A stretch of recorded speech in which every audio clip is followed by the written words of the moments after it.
Hello friends, टीके study classes से मैं तेजकंठ शर्मा सभी प्यारे मित्रों का स्वागत करता हूं। देखिए फ्रेंड्स, हम राजस्थान की ज्योग्राफी में यानी कि ट्रांसपोर्ट की बात अपन कर रहे थे। अपन ने इससे पहले वाले जो कुछ वीडियोस हैं उसमें हम रेलवे ट्रांसपोर्ट पढ़ रहे थे, और इससे पहले वाला जो वीडियो था यानी कि सड़क परिवहन यानी सड़क ट्रांसपोर्ट के बारे में अपन ने स्टडी कर ली थी। और आज हम रेलवे ट्रांसपोर्ट का सेकंड जो वीडियो है उसके बारे में पढ़ने वाले हैं।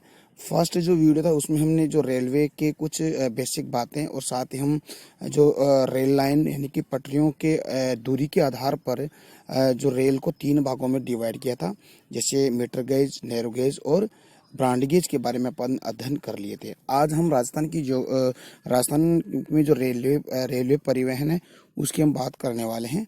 तो डियर फ्रेंड्स, स्टार्ट करते हैं। देखिए, राजस्थान में प्रथम रेल चली यानी कि सबसे पहले राजस्थान में जो रेल चली थी वो 1874 को चली थी। और ये कहाँ से कहाँ तक चली थी? आगरा पोर्ट से बांदीकुई, यानी कि आगरा पोर्ट यानी कि यूपी के अंदर, ठीक है। और ये बांदीकुई दौसा में है, ठीक है। तो आगरा पोर्ट से लेकर बांदीकुई के मध्य 1874 में राजस्थान में पहली रेल चली थी, ठीक है। आगे बढ़ते हैं। ये तो आपको मैप दिख रहा है, इसको हम एक बार दोबारा से देखेंगे। पहले हम इसके बारे में बात कर लेते हैं। देखिए, इस समय यानी कि जब हमारे आगरा पोर्ट से बांदीकुई के मध्य जब रेल चली थी यानी कि ट्रेन चली थी, उस समय भारत का जो गवर्नर जनरल था वो गवर्नर जनरल कौन था? नॉर्थ ब्रुक था। कौन था? नॉर्थ ब्रुक था, ठीक है। ये गवर्नर जनरल बनकर आया था 1872 से 1876 तक ये चला, यानी कि 4 साल तक भारत में गवर्नर जनरल बन के रहा था, ठीक है।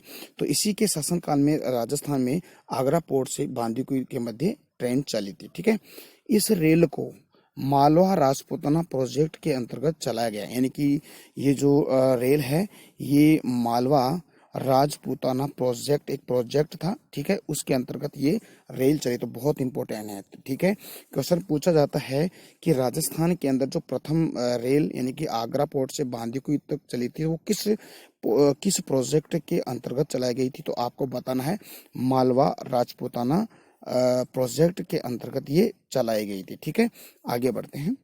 बांदीकुई पहले आमेर यानी कि जो बांदीकुई था आज वर्तमान में दौसा में है, लेकिन ये पहले बांदीकुई आमेर के अंदर आता था, यानी कि जो जयपुर रियासत है, इस जयपुर रियासत के अंदर ये दौसा में जो बांदीकुई हो पहले उसमें आता था। लेकिन जब एकीकरण हुआ, एकीकरण के पश्चात ये बांदीकुई दौसा के अंदर चला गया, ठीक है डियर फ्रेंड्स। आगे बढ़ते हैं। देखिए, बात करते हैं कुछ विशेष बात की। देखिए, आमेर रियासत यानी कि जयपुर रियासत राजस्थान राज्य की पहली रियासत थी जहां रेलवे प्रणाली आरंभ हुई है। यानी कि राजस्थान में एकमात्र जो जयपुर रियासत थी, ये राजस्थान की पहली रियासत थी जो रेल प्रणाली प्रारंभ की थी, यानी कि इस में रेल प्रणाली प्रारंभ हुई थी जयपुर रियासत में। आमेर रियासत में जो पहली रेल चली थी यह मीटर गेज पर चलाई गई थी, यानी कि मीटर गेज पर चलाई गई थी। किस पर चलाई गई थी? मीटर गेज पर चलाई थी। तो मैंने आपको बताया था कि जो रेल की जो पटरियां हैं और उसके पटरियों के बीच की दूरी के आधार पर ट्रेनों को यानी कि रेल को 3 भागों में डिवाइड किया गया है। एक तो मीटर गेज, ठीक है, एक नैरो गेज और एक ब्रॉड गेज, ठीक है। ब्रॉड गेज, ये 3 भाग है, ठीक है। तो इनको ये जो जयपुर रियासत में चली थी वो कौन से? मीटर गेज की लाइन है। डियर फ्रेंड्स, आगे बढ़ते हैं।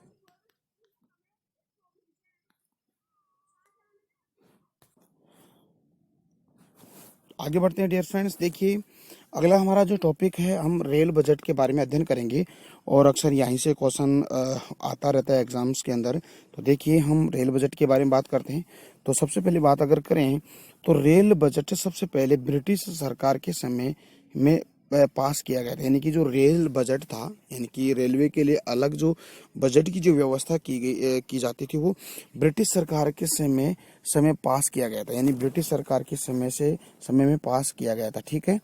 और 1925 यानी 1925 से पहले रेल बजट और सामान्य जो बजट होता था दोनों एक ही डॉक्यूमेंट से पास होता था। यानी कि कहने का मतलब है, यानी कि रेल बजट अलग से पास नहीं होता था, यानी कि जो सामान्य बजट होता था उस सामान्य बजट के साथ ही जो रेलवे बजट था वो पास होता था, यानी कि डॉक्यूमेंट्स में पास होता था।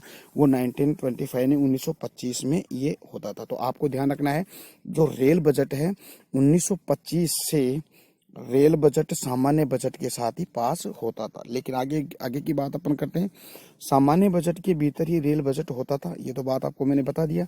आगे बढ़ते हैं। इसलिए ब्रिटिश सरकार ने रेल बजट को सामान्य बजट से अलग करने का निश्चय किया। यानी कि सामान्य बजट और रेल बजट एक साथ पेश होते थे और एक साथ ही पास होते थे। अब सरकार ने, यानी कि ब्रिटिश सरकार ने क्या किया, रेल बजट को सामान्य बजट से अलग कर दिया गया। और ये कैसे किया जाए, इसके लिए ब्रिटिश सरकार ने 1921 में एक महान ब्रिटिश अर्थशास्त्री यानी इकोनॉमिक से संबंधित एक व्यक्ति थे और उस व्यक्ति का नाम था विलियम एकवर्थ। बहुत इंपॉर्टेंट है, ठीक है। विलियम एकवर्थ की अध्यक्षता में 1921 में एक कमेटी बनाई और उस कमेटी में कितने सदस्य थे, 10 सदस्य थे। तो डियर फ्रेंड्स, ये आपको बात समझ में आ रही है? देखिए एक बार फिर से सुनिए। यानी कि आपको पता है कि जो रेल बजट है वो रेल बजट 1925 से पहले क्या होता था कि रेल बजट और सामान्य बजट दोनों एक साथ पेश किए जाते थे और एक साथ ही क्या होते थे, पास होते थे। लेकिन ब्रिटिश सरकार ने रेल बजट को सामान्य बजट से अलग करने का निश्चय किया। और वो निश्चय कैसे किया, इसने 1921 में ही क्या किया, एक ब्रिटिश अर्थशास्त्री थे, उसका नाम था विलियम एकवर्थ की अध्यक्षता में 1921 में एक कमेटी बनाई और उस कमेटी में कुल कितने सदस्य थे वो आगे आप बात करते हैं, ठीक है। देखिए एकवर्थ कमेटी 1921, ठीक है। और अध्यक्ष कौन थे, विलियम एकवर्थ। कितने सदस्य, 10 सदस्य। अब इस समिति ने क्या रिपोर्ट दी है, रिपोर्ट यह दी है कि इस कमेटी की रिपोर्ट 1924 में आई, यानी कि 1924 में इस एकवर्थ कमेटी की रिपोर्ट आई और निर्णय लिया गया कि रेल बजट को सामान्य बजट से क्या किया जाएगा, अलग किया जाएगा। और 1925 में रेल बजट को असामान्य बजट से अलग कर दिया गया। तो बहुत इंपॉर्टेंट है। तो क्वेश्चन बनता है कि रेल बजट को, यानी कि जो रेल बजट है, रेल बजट को सामान्य बजट से अलग कब किया गया, तो आपको बताना है 1925 में। दूसरी बात आती है कि इस रेल बजट को सामान्य बजट से अलग करने के लिए कौन सी कमेटी के माध्यम से इसको अलग किया गया, तो डियर फ्रेंड्स एक वर्थ कमेटी आपको बतानी है, ठीक है। इसके अलावा से पूरी इस कमेटी में कितने सदस्य थे, तो डियर फ्रेंड्स इसमें जो सदस्य थे 10, यानी कि 10 सदस्य थे। तो ये आपको बात याद करनी है, ठीक है डियर फ्रेंड्स। देखिए आगे बढ़ते हैं, इसको विशेष बात देख लेते हैं। फिर होता क्या है भाई, 1925 में तो रेल बजट को और सामान्य बजट को अलग कर दिया गया। लेकिन 2017-18 में क्या होता है, यानी कि 2017-18 में क्या होता है कि रेल बजट और सामान्य बजट को वापस, यानी कि पुनः एक साथ पेश किया जाने लगा, ठीक है। तो ये चीज आपको ध्यान देना है। यानी कि बात है कि 1925 से पहले रेल बजट और सामान्य बजट क्या होते थे, सामान्य बजट एक साथ पेश होते थे, एक साथ ही पास होते थे। लेकिन एकवर्थ कमेटी के माध्यम 1925 में क्या किया, रेल बजट और सामान्य बजट को क्या कर दिया, अलग कर दिया गया, ठीक है। फिर दोबारा से 2017-18 में क्या हुआ कि सामान्य बजट और रेल बजट को दोबारा से मिला लिया गया और सामान्य बजट और रेल बजट दोनों साथ पेश किए जाने लगे। तो दोनों ही अब एक बजट से प्रस्तुत किए जाते हैं और आज वर्तमान में भी दोनों बजट एक साथ पेश किए जाते हैं और एक साथ ही पास होते हैं। तो डियर फ्रेंड्स, यहाँ से क्वेश्चन आता है तो आपको इनमें से क्या क्या बातें याद रखनी पड़ेगी। एक तो ये बात करनी पड़ेगी 1925 में अलग किया गया, ठीक है। एक बात ये याद करनी पड़ेगी किस कमेटी के द्वारा, एकवर्थ कमेटी के द्वारा, ठीक है। कमेटी कब बनाई गई थी, 1921 में। कितने सदस्य थे, इसमें 10 सदस्य थे। किसकी अध्यक्षता में, विलियम एकवर्थ की अध्यक्षता में। रिपोर्ट कब आई, 24 में, और फिर अलग कर दिया कब 25 के अंदर, और फिर दोबारा 2017-18 में दोनों बजट को एक साथ पेश किया जाने लगा। ओके, आई होप आपको ये चीज समझ में आई होगी। ओके, आगे बढ़ते हैं। ठीक है, अब हम बात करते हैं कुछ जो राजस्थान में जो रेल संस्थान है उन संस्थानों की बात करते हैं। तो देखिए संस्थान कौन कौन से हैं, आपने पढ़ा भी होगा। देखिए डियर फ्रेंड्स, मैंने जो क्वेश्चन किसी भी एग्जाम में जो आए हुए क्वेश्चंस के अकॉर्डिंग ही मैंने ये वीडियो बनाया है, नोट्स बनाए हैं। तो डियर फ्रेंड्स, आप लगातार इसके नोट्स बनाइएगा। ठीक है, आगे बढ़ते हैं। देखिए सबसे पहले है सिमगो वैगन फैक्ट्री। इसका क्या नाम है? सिमको वैगन फैक्ट्री है। ये कहाँ पे है? भरतपुर में। इसकी स्थापना 1957 में की गई थी। इसमें क्या होता है कि भारतीय रेलवे के लिए रेल के डिब्बे बनाए जाते हैं, यानी कि इस फैक्ट्री के माध्यम से जो रेलवे है, यानी कि रेल ट्रांसपोर्ट है, यानी कि रेल परिवहन के लिए क्या होता है, डिब्बे बनाते हैं। ठीक है, इस कारखाने को 2008 से पुनः आरंभ किया गया, क्योंकि ये पहले बंद हो चुका था, लेकिन राजस्थान सरकार ने इसको पुनः आरंभ किया है, यानी कि पश्चिमी बंगाल की टीटागढ़ कंपनी के द्वारा। यानी कि किस कंपनी के द्वारा?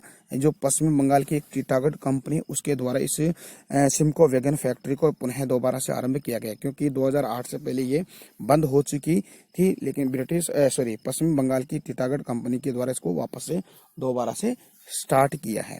यह राजस्थान की सबसे बड़ी कंपनी है जहां रेल के डिब्बे बनाए जाते हैं, यानी कि यह राजस्थान की सबसे बड़ी कंपनी है, इसमें रेल के डिब्बे बनाए जाते हैं। डियर फ्रेंड्स, इसमें आपको याद क्या करना है?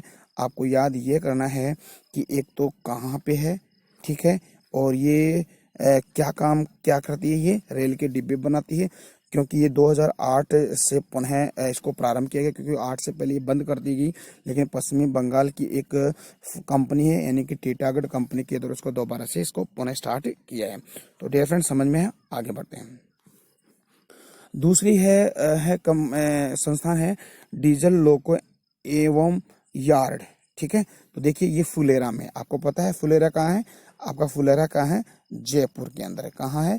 जयपुर के अंदर। तो इसकी खास बात देख लेते हैं। देखिए इसकी बात है विश्व का सबसे बड़ा रेलवे यार्ड है। देखिए ये विश्व का सबसे बड़ा रेलवे यार्ड है की स्थापना की गई फुलेरा में। यहाँ रेल को रोककर इसकी रिपेयरिंग की जाती है। आपको पता है कि विश्व का सबसे बड़ा रेलवे यार्ड कहाँ है? अपने जयपुर के फुलेरा में है। और यहाँ पर क्या होता है, जैसे ट्रेन दूर से चल के आती है, और फिर उसको यहाँ पर इस रेल को रोककर इसकी रिपेयरिंग की जाती है, इसकी टूट फूट को सुधारा जाता है, इसकी रिपेयरिंग की जाती है। तो ये हमारे कहाँ पे है? फुलेरा में। इसका नाम है डीजल लोको एम यार्ड। ठीक है, आगे बढ़ते हैं। थर्ड संस्थान है आपका डीजल लोकोमोटिव कारखाना। देखिए डीजल लोकोमोटिव जो कारखाना है वो अजमेर में, ये 1879 में इसकी स्थापना की गई थी। तो इसके बारे में देख लेते हैं। राजस्थान का पहला डीजल लोकोमोटिव कारखाना अजमेर में 1879 यानी कि 1879 में स्थापित किया गया था। इसकी क्या खास बात है? इसी कारखाने से देश का पहला रेल इंजन 1895 में बनकर तैयार हुआ था, यानी कि जो देश का पहला जो रेलवे इंजन कारखाना है, इसी कंपनी यानी इसी संस्थान के द्वारा तैयार किया गया था 1895 में। ओके, आगे बढ़ते हैं। अगला है रेलवे ट्रेनिंग स्कूल। देखिए रेलवे के जो ट्रेनिंग स्कूल है ये कहाँ पे है? ये आपके उदयपुर में है। देखिए क्या है, भारत का पहला रेलवे का ट्रेनिंग स्कूल यानी कि उदयपुर में स्थित है। यानी कि यहाँ पर रेलवे से संबंधित जो भी ट्रेनिंग होती है, यहीं पे ट्रेनिंग की जाती है, दी जाती है, प्रशिक्षण दिया जाता है। इसी केंद्र में सबसे बड़ा मॉडल रूप भी कहते हैं, यानी कि इसी केंद्र में सबसे बड़ा मॉडल रूप भी स्थित है। ठीक है, तो ये दो बात आपको ध्यान रखनी पड़ेगी। एक तो सबसे बड़ा मॉडल रूप इसी जो रेलवे ट्रेनिंग स्कूल उदयपुर में है, और भारत का पहला रेलवे ट्रेनिंग स्कूल कहाँ पे है? आपका उदयपुर में है। ओके, अगली बात करते हैं रेल अनुसंधान एवं प्रशिक्षण केंद्र। देखिए रेल अनुसंधान एवं प्रशिक्षण केंद्र पचपदरा यानी कि बाड़मेर में है।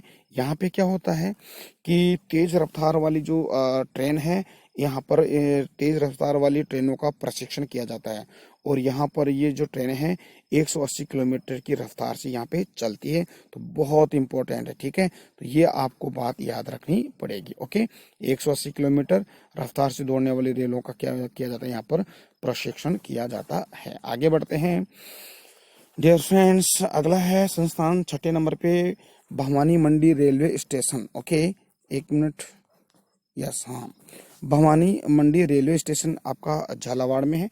यह राजस्थान का पहला रेलवे स्टेशन है। आधा राजस्थान में और आधा कहाँ पे, मध्य प्रदेश यानी कि एमपी में आता है। यानी कि ये जो है भवानी मंडी रेलवे स्टेशन, इसका मतलब राजस्थान प्लस आपका मध्य प्रदेश का इसका साझा है। भवानी मंडी रेलवे स्टेशन झालावाड़ में स्थित है। ठीक है, हमारे झालावाड़ है, दक्षिण पूर्वी जो हमारा राजस्थान वहाँ पर झालावाड़ है। ठीक है, तो वहाँ पे है। अब है रेल बस। देखिए, रेल बस की बात अगर करें तो देखिए डियर फ्रेंड्स,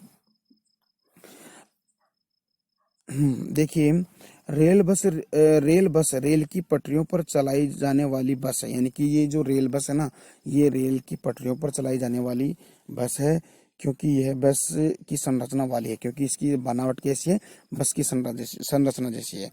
भारत की पहली रेल बस प्रणाली इजरा, ओके, इजरा 1939 में स्थापित की गई थी। तो पहली बस का क्या नाम है, इजरा है, और ये कब स्टार्ट की गई थी, 1939 में। इजरा भारत की पहली रेल बस है। ओके, ये भारत की है, 1939 में बनी, लेकिन देश की पहली रेल बस जो पटरियों पर चलाई गई वो राजस्थान में चलाई गई थी। वैसे यानी पहली जो रेल बस है वो अपने भारत की है, नाम है इजरा। 1939 में इसकी ये बनकर तैयार हुई, लेकिन पहली बार जो रेल बस जो पटरियों पर चली थी वो राजस्थान के अंदर ही चली थी। ठीक है, आगे बात करते हैं।